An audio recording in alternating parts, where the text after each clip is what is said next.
Tonight, in part one of his series, Chris Blatchford shows us these kids at risk. Chris. Well, experts say get them young or lose them forever. A combination of poor school performance, drug and alcohol abuse, gang affiliation, and patterns of running away are key signs of future criminality. And as we see in this Fox Undercover exclusive, ignore these signs and by 14, it can already be too late. If I would otherwise trespass, this was the get. Blah. Sporty waves a sawed-off shotgun. We shoot him up. You know what I'm saying? Sporty is 19 and makes his living selling crack cocaine. Little Puppet joined the gang 3 months ago. Gonna be for life. He's only 14 Never gonna get out. and has a 9mm pistol stuffed in his waistband. Badass 18th Street, Tiny Malditos, Rim Pop Boulevard gangsters. 18th Street gang. Their gang is West Side 18th Street. The ones that respect us, this is what they're gonna get. Puppet says he looks up to Sporty and wants to follow in his footsteps. Ain't nobody forcing nobody. Bam Bam has been in the gang 6 months. He too is only 14 years old. Ain't never gonna stop 18th Street until I hit the grave. The gang taking over his life. The gang hangout is this abandoned house in Midtown Los Angeles. This is our neighborhood, we do whatever the please. The hangout was gutted by fire several weeks ago, but Bam Bam and his homies still loiter here almost daily. This our hood. This our world. Bam Bam is still in his first year of high school. I don't like going to school. It's boring. Puppet dropped out of junior high 2 years ago. It's my life. I could be whatever I want to be. I want to be a gangster. He too sells drugs for money, and here prepares a concoction of crack cocaine and tobacco called a Cocoa Puff and shares it with a homeboy. Hell yeah, it was good. 18th Street, Rim Pop. Puppet spends most of his time hanging out with the gang. This is my family right here. But he still lives with his parents, who he describes as two hard-working restaurant employees. First, my mom started crying and all that. But now they understand that I'm a gangster. They can't do nothing about it anymore. Cars in this neighborhood have to drive over a large 18 painted on the street. I love the life. Flocka also comes here every day to hang out with the gang. My mom gives me money to come down here.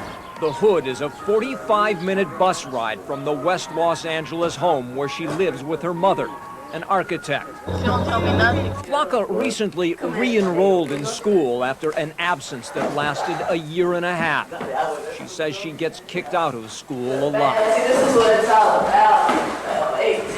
Flocka says she has been busted for joyriding, armed robbery, and receiving stolen property. 18th Street is tattooed across her back. Her only dream in life is a nightmare. I've already made my dream by getting into 18. She, too, is only 14 years old. I think the age at which children are led astray or seduced into a life of criminal activity is beginning at a younger and younger age than ever before. Why is it a bad crime? So Deputy District Attorney Chuck Mandel, along with 150 other DAs in a program called LEAD, is back in the classroom teaching fifth graders, 10 and 11 years old, about the evils of gangs and drugs and the consequences of criminal behavior. James, I'm really sorry, but I accidentally broke your radio. The students act out skits designed to show nonviolent ways to resolve problems, stimulate discussion about the advantages of doing well in school. The deputy DAs, during their lunch hour, teach once a week for 6 months. The belief is if intervention can occur at an early age, you can convince kids to not succumb to some of the bad influences that are prevalent in society. Did this really help James using a gun? Delavan Drive Elementary is within a mile of the site where Avenue gang members shot and killed 3-year-old Stephanie Kewen last September. Gang violence and drugs are part of the culture here. I think that gangs are too much violence. They're teaching kids how to be one of them so they could kill every human. Louis. But these kids are getting schooling on how to avoid it. Bad decisions, and when you take drugs, you'll get dope and you won't get to reach your goals and get a bad education going into gangs. School lessons that 14-year-olds like Bam Bam, Flocka, and Little Puppet apparently never learned. Ask Puppet what his long-term future plans are. He gives a short answer. For life, don't give a f. From 18th Street. But it is a life that is often non-productive and short-lived. 2 days ago, Puppet and his homies met once again, this time at the graveyard. They came to bury a homeboy called Gabriel Diaz, known to the gang as Spike. He was shot and killed by rival gangsters, a few days short of his 24th birthday. That's the life of a solo. If you die, you die. Go to hell. Kick it with the devil, smoking primos with him and So Spike is dead. Puppet and Sporty are among the handful of gangsters who hang around to rearrange flowers on his grave. But later the same day, 18th Streeters are back at the Midtown hangout eating pizza. In their midst, the latest gang recruit, a 9-year-old they call Little One. The cycle continues. Because I love 18. And today there are clearly too many young lives going to waste. Younger and younger, it seems, and not all in gangs. Many just on the street, 14 and under, fighting for survival. That story tomorrow. In his continuing series on kids at risk, Chris Blatchford joins us with a look at a group that can easily fall through the cracks. Chris? Well, they are the runaways. There are thousands in Southern California, most of them truant, many incorrigible, and sadly, out of reach of any help, under 14 and at risk. It's 2 o'clock in the morning, and a breakdancing crew called the Assassins practices in the parking lot of a small Linwood apartment complex. Colored hair and colorful outfits identify some of them as what the kids call groovers. When the camera spots a green-haired girl nicknamed Galaxy, she sends a message to her mother. Galaxy! I'm OG Galaxy girl. Hi, mommy! Yay! See, you don't think I'll make it out in the world. Galaxy says she ran away from home 3 months ago, that her parents don't really want her. They make me feel like I'm nobody, stupid. So Galaxy is on the street, hooking up with the breakdancers after they bought her some ice cream at a McDonald's. They help me out when I need help. She is only 14 and uses a smiley face and a bouncy personality to hide the sadness she feels about her mom. I just wanted to show her that she loves me, not just be buying me things. Just spend more time with me, talk to me more. This car window has the name Galaxy written in the dust. This is my house. She says she slept in this abandoned automobile for a couple months. Some nights crashing on the floor of this vacant apartment, washing up each day in the restroom of a nearby restaurant, stashing her few belongings in the car. My little alien tattoo. Let me see. My little Kermit the Frog. And carrying her girlish keepsakes around in a Sesame Street backpack. And my parents are embarrassed of the way I dress. To me, this is my style. I don't care what they say. I get attention because when I was little, I guess I didn't have no attention. I'd rather be just like this, getting attention from people on the street. Weekends often find Galaxy at a flyer party like this one in Norwalk. She hasn't been to school since last October. I used to get in trouble in school. And today, there is more trouble. On a freeway overpass near the party, Galaxy gets into a hair-pulling, swing-festing fight when attacked by a rival party crew girl, accusing her of stealing a t-shirt. After the 2-minute brawl is over, both sides claim a victory. And later, nursing her wounds, Galaxy says the fight doesn't bother her. When somebody tries to hit me, it doesn't really hurt because my mom and dad used to hit me harder and I got used to the pain. But it is not just a few facial cuts that are damaging Galaxy. I know I'm really slow-minded. I'm really behind in a lot of things and I just don't really care no more. So she wastes days hanging out with friends, including other runaways, the youngest 12, with no real place to go. I really like it to change. I like to have a better relationship with my mom and dad. But then, you know, every time I try, I don't know. Only 14, and no school, no home, no job, no supervision, and no hope. I already lost part of my childhood, and so it's already too late. And now, Go party more! it's a life of bumming rides, food, and a place to stay. If I could survive out on the streets, I might could survive anywhere. Now, Galaxy says she is thinking of going to a shelter, a place that will help her get back in school, and she says, go from there. And Monday, we will go to East LA to show you the struggle for the future of a 12-year-old boy. He is surrounded by gang members in his own family. Well, that common characteristic is gang affiliation. And for many kids under 14 and at risk, that gang influence starts early and at home. This is Eddie Ramirez Jr. He's 14 and already headed into a gangster lifestyle. This was 4 years ago. Now gang members call him Bullet. He's 18, has been locked up for the last 2 years and won't be getting out anytime soon. He left behind a 4-year-old daughter, Nikki, who was being raised by his mother, Judy. Besides Eddie, Judy has a second son, 16-year-old Artie, also locked up for gang activity. Well, because my husband is a gang member, his family are all gang members, and it's a cycle. Judy Ramirez is 38. She says she was in denial for a long time, but is determined to keep her third son, 12-year-old Angel, out of the gang. I had my 12-year-old arrested because I was afraid for him, because he was uncontrollable. And now he knows his limits. Angel was placed on juvenile probation after physically attacking his mother. His parents are separated. His father, Eddie Sr., has been a gang member since he was about Angel's age. His body is still marked with tattoos that claim his allegiance to a barrio called Primera Flats. My family wasn't there when I was, when I needed them. So I went to my homeboys and just hang around my neighborhood and started, drinking and stuff like that. And it just ruined my life. I dropped out of school when I was 10, in the 10th grade. Eddie grew up here in the East Los Angeles Aliso Village projects.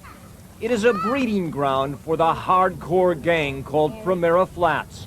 Its existence is no mystery to Angel.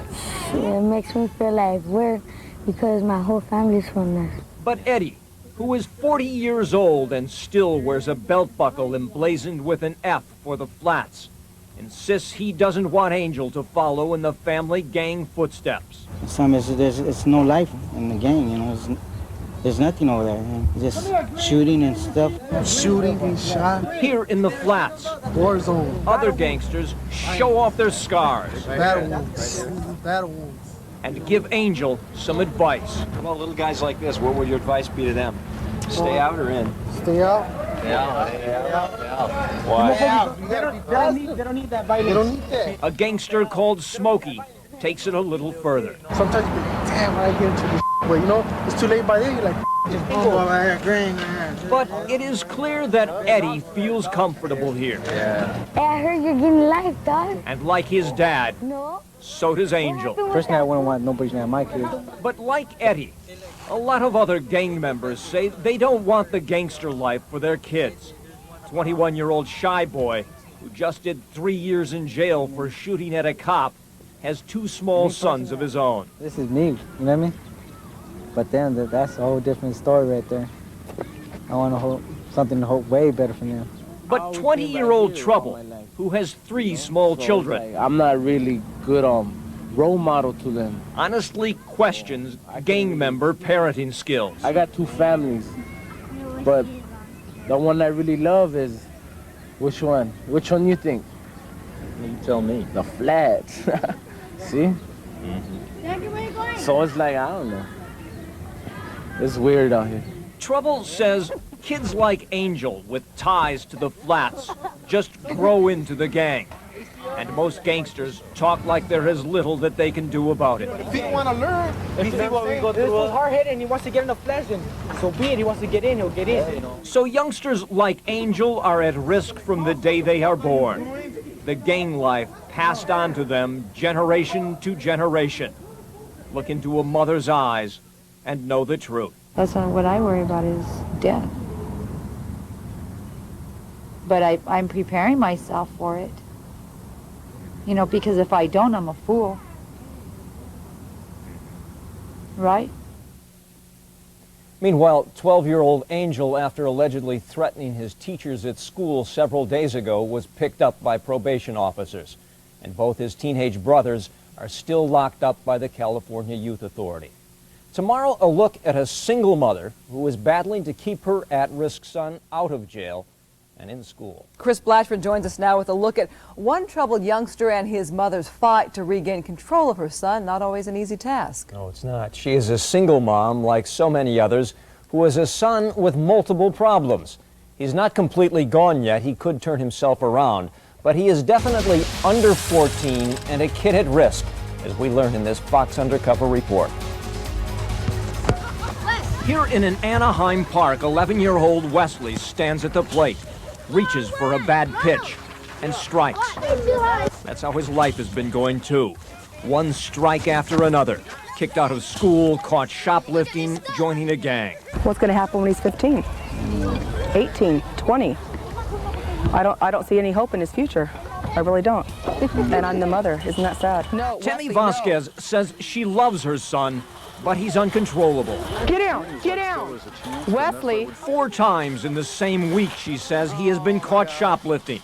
Earlier this same day, Wesley and friends smashed the window of a parked van in order to steal some Playboy magazines. His father was sent to prison 2 years ago for molesting Wesley's 2 stepsisters.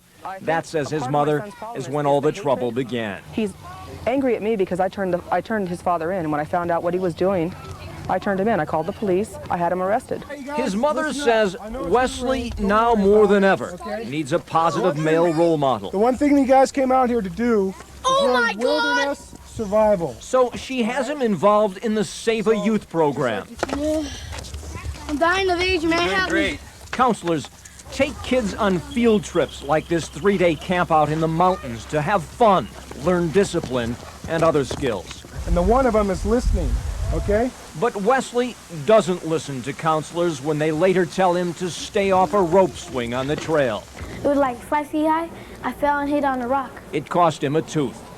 But his attitude, says Wesley's mom, has cost him more than that. He has plenty of time now to sit home and play video games, his choice Mortal Kombat, because he's been expelled from school 3 times in the past few years. He hasn't been in a classroom for nearly 3 months. I didn't want to get expelled or kicked out or anything. 1, 2, 3. But his mother explains Wesley would cuss, be obnoxious, make noises, take weapons, lighters, and cigarettes to school. She has also caught him with marijuana. I'm just trying. It's like an everyday battle, constantly uphill battle. She keeps calling the Anaheim School District to get him back in a classroom. I wish that something could be done about this as soon as possible for my child's sake. You're now looking at 15. 2 weeks ago, the school district sent a tutor. Fine, go for it. She comes for an hour a day for 6 weeks. After that, his school status will be reevaluated by the district. It seems to have helped some. He's being very cooperative. He certainly works with me when I'm here. No, I ain't going either. But when she's not, Wesley slips back. Homework often not done. That's boring. Meanwhile, his mom, a trained nurse, says she can't work with Wesley unsupervised at home. There's nobody that can handle him or keep him under reins. Nobody. She lives on welfare money with 3 kids and says she still hopes to save her son. He has a really good heart, but his mind's messed up. Last month, in the wake of Wesley's arrest for burglarizing the van, the family was ordered to go to mandatory counseling once a week. I'm trying everything else I can. But Wesley is still not in school and can be out the door fast. We got in a fight, look at. And on the street again with his friends. And these kids are tearing this world up. I guess in part it's my fault because I'm the parent. I don't know. Come on. Be careful, get trouble, please. All right. Wesley and kids like him could go either way, but he is now a prime example of a juvenile delinquent in the making. He and others his age, by 14, could be gone.